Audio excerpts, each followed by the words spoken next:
some of the other blogs and sites, publications online. Right. So we do try to be a little bit, try to give a couple things that maybe aren't getting front and center attention. Right. We purposely ignore some things that are getting front and center attention because we know you're going to know about it somewhere else. Right. So, okay, go Right. ahead with that. We're going to give you something that you probably didn't know about. Right. And that's where we, shine a little bit. 4 seconds applause. Yo, man, I swear, because it does feel like there's it feels like one or two sites actually make news, and then 1 or 2 million sites just copy those couple sites that actually bring news. Yeah. I mean, there's a lot of things happening in the journalism business, online and offline. Yeah. Mainstream journalism as a whole, not hip hop journalism, not music journalism. Yeah. Journalism as a whole. And with the internet and with the proliferation of blogs and all these outlets that are sharing information, that's all they're doing is sharing. Like I said, there's not a lot of places creating content. Yeah. We don't put up necessarily the most frequency, but almost all of our postings will have a couple hundred words giving you a little background. Yeah. A lot of people, here's a new song by rapper X Bomb, and it's up there. A little download click or Right. we want to give some because we think that people are coming to us and might be finding out about this artist for the first time. You may not. We try to give a little background. Who this person is. Last time we wrote about them. Last time we saw them. Who are they? Even some of the mainstream people. Did you know that this mainstream person was just on this magazine or whatever? So we try to make sure that we put a little bit of detail in there. And that's creating content. That's not sharing content. That's creating content. We share the same stuff sometimes. Yeah. So 4.6 second applause. it's very important to be journalistically minded. That's where I come from, and that's going to be the mantra. We just rocked Nicki Minaj's "Take Me to Your Leader." This is off of her "Roman Reloaded" mixtape. Birthplace has been a big advocate for Nicki. We have named Nicki Minaj at one point one of our fabled 5 reasons why New York hip hop doesn't suck. Yeah. It's a kind of a semi-regular series that we do. No, it's a super dope series that's actually important. Yes. It's actually important. That's what it is. Yeah, well, yeah, that too.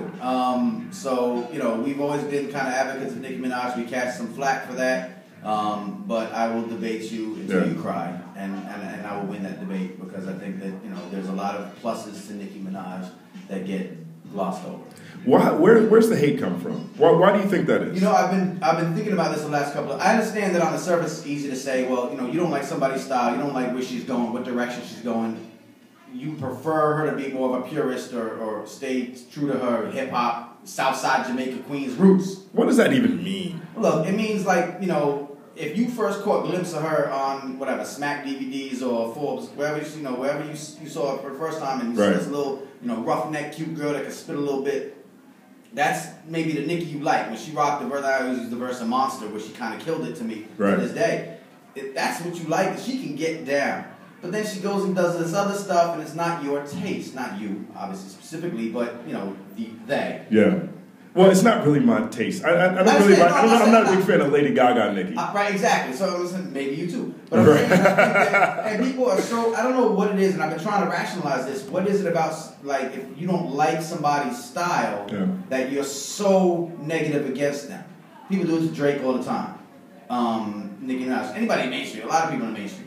But with Nicki, it's something extra. And I've been thinking about this in the last couple of days, trying to really rationalize where is this hate coming from, because it's very extreme. Now she's very extreme and she's very polarizing, and I understand that.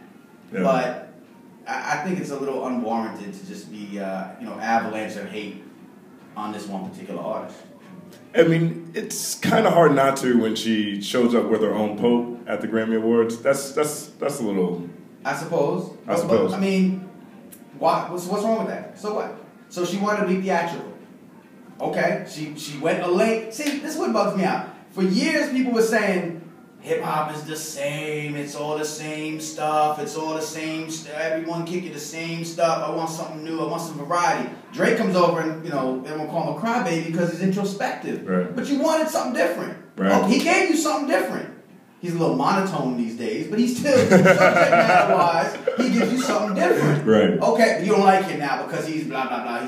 He's too soft. He's too whatever. Well, okay, well, all right. Nicki Minaj comes. There's no female MC on the scene in the mainstream, and there should be. Now, don't get me wrong. The whole point of this thing is that there's room for Nicki Minaj, but we need more, Rod Diggers and, friend of the room attorney. I was gonna say friend of the room attorney. You know, I like Calais all day. Like you know, people that I see when in my travels, where I think that there's definitely room for these.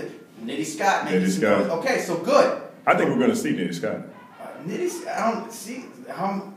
Kudos to her marketing team because she's popping up in the New York Times in an article about Nicki Minaj. John Caramonica shouted her out this weekend. Yeah, I read it. Yeah, and a lot of people didn't read that because the title of Nicki Minaj is the new influential leader of hip hop. They said she's the most influential female MC of all time, female rapper of all time. That may be true.